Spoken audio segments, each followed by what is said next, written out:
We are live, and this is Dr. Wu. We have reached the end of writing a letter to the principal. This is part 4, the final part.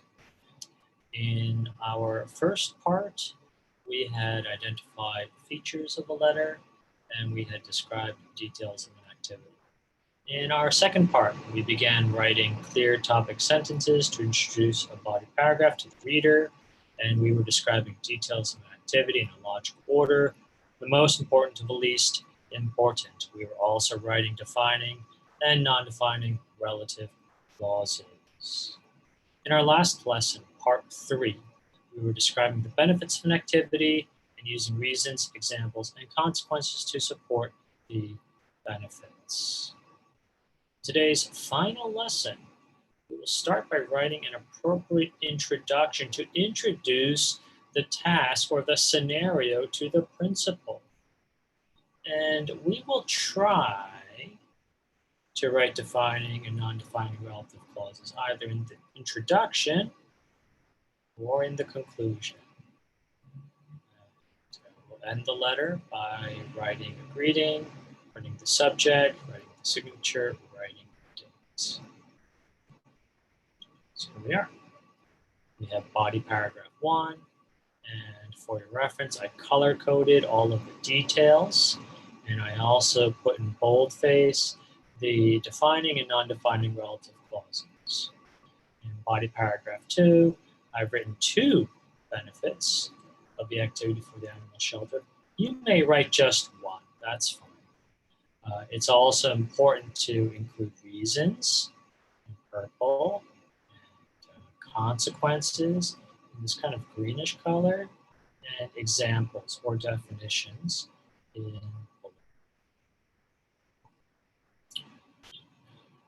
Before I write the introduction, let me actually greet the principal. And the principal's name is Ms. Lee. Okay, hi, Ms. Lee. Dear Principal Lee. Why don't I call her Ms. Lee? Well, she's more than a Ms. She's more than a teacher. She's a principal. We don't call our principal Mr. We call him principal. So call your principal, principal. Dear principal. No, if I'm going to greet the person, I might as well close as well. So I will sign off as Chris Wong. So I will say warmly, this is Dr. Bruce. I'll also add the dates. Today is May 22nd, but let's pretend it's actually the day that you're viewing this, May 27th, 2020. So now we have to write a conclusion, and we have to write introduction, and we'll have to write a subject. I think I'll write the introduction first, then the conclusion, then the subject. So the easiest way to write an introduction is to copy the task prompt and just change things a little bit. Okay?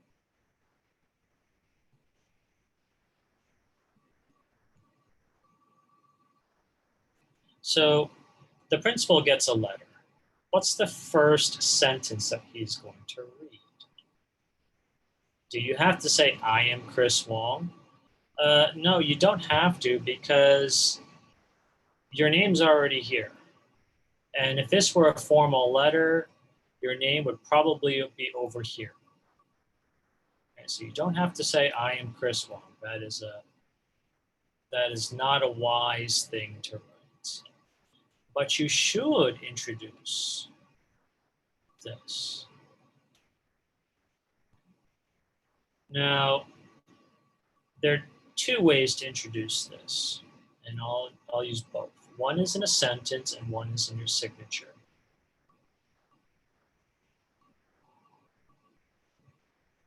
So in your signature, You may want to say Chris Wong, chairperson, volunteering club. That's a very formal way to introduce who you are.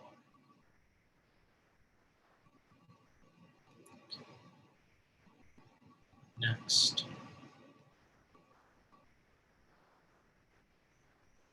I would like the school to develop closer links with the community.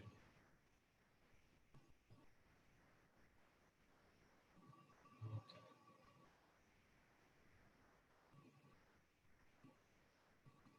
So I'm going to kill two birds with one stone. I'm going to state first, as chairperson of the volunteering club, chairperson, I don't think that's actually capitalized, of our school's volunteering club. Our referring to Principal Lee and me. One of my goals is to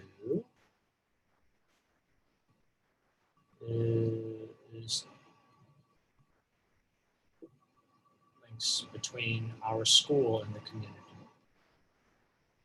Is to build closer links between our school and our community.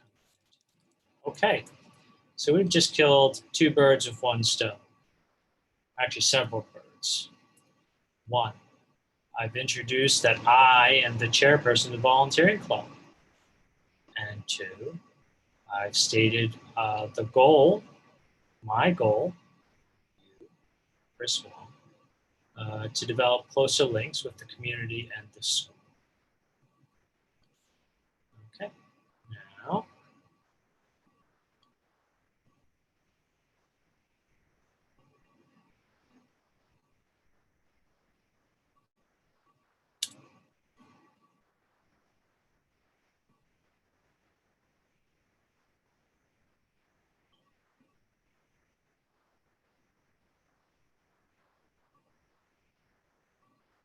so there are actually two things that I need to say finally in the introduction.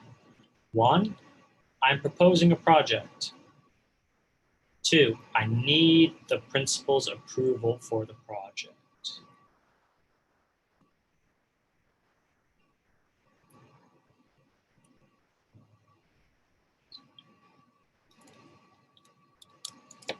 This way, I'm writing to propose a volunteering club project. Proposing a project to build those things. I seek your approval for this project.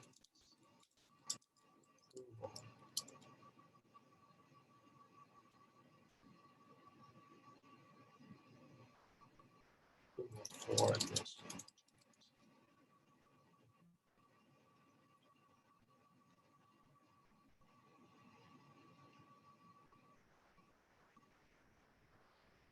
So now I've found one place where I can write a defining relative or non-defining.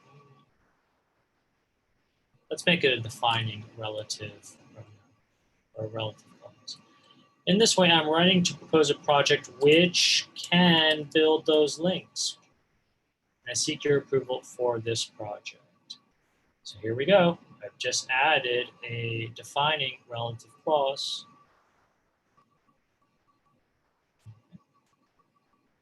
So we accomplished that. So, dear Principal Lee, as chairperson of our school's volunteering club, one of my goals is to build closer links between our school and our community. Therefore, or in this way, I'm writing to propose a project which can build those links. and I seek your approval for this project. And then I go back to the project that I'm proposing, and then the Happy Home Animal Shelter. So now I need to conclude. So what? What can I say to the principal? Well, what would the principal think? And what do I need to tell him? Remember, if the principal's reading this letter, how can he respond back to me? And in what way will he respond? What other information must I tell the principal?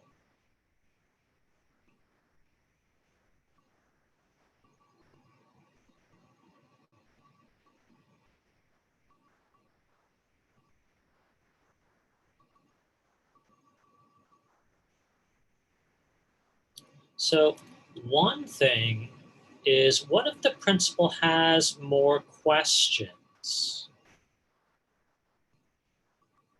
or any comments, any concerns?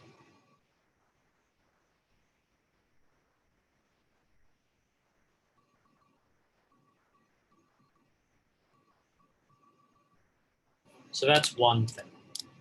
I am happy to meet with you to address any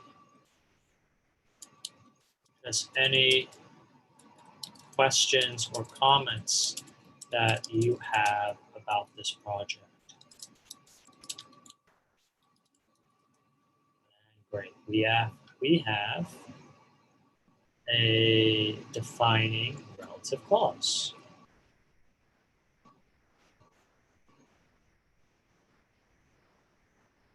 So I am happy to meet with you to address any questions or comments that you have about this project. And then we actually need the principal to get back to us.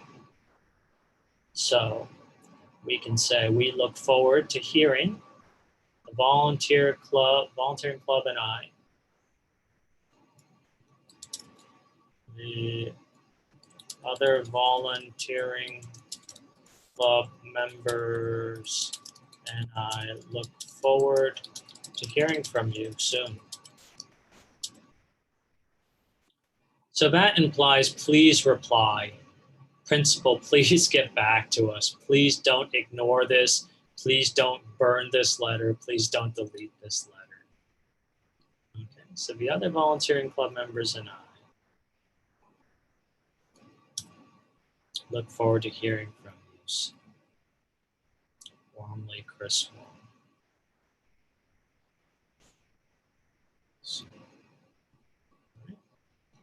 So we've completed the greeting, dear Principal Lee. We've introduced, and we've also included a defining relevant clause, with a body paragraph with details. We have a body paragraph with benefits. We have a conclusion that may address any other information that has to be said to the principal. Again, we need his approval, and we should answer any of his questions or comments, and we need to hear from him too. And we sign off. Now I'm going to think of the subjects.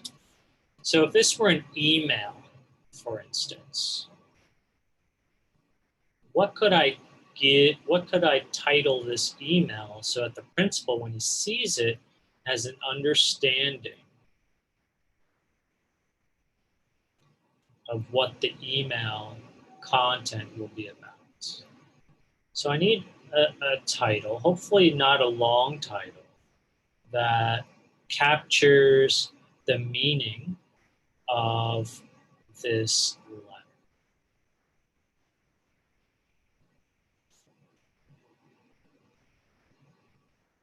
So what actually is this? This is a proposal for a volunteering club project. That's what it is. Okay. So, dear Principal Lee, the subject is a proposal for a volunteering project.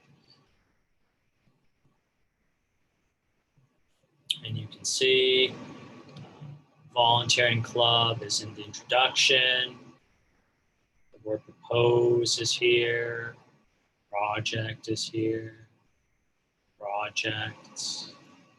Project. Propose. Okay, so I'm just using, these are the key words, at least in the introduction and the first topic sentence. And we're done. We've successfully identified features of a letter. We've written clear topic sentences, described details of an activity in a logical order from the most important to the least important. We've described the benefits of an activity and used reasons, examples, and consequences. We wrote an appropriate introduction to orient the task to the principal. We used formal language, and we wrote defining and non-defining relative clauses. So in terms of timeline, we should finish this letter on May 27th. And I've set the due date to May 28th. Okay, I'll say it one more time. This letter to the principal is due May 28th. Work together. Take a look at my example. Take a look at your classmates' examples. I'm sure you can get it done.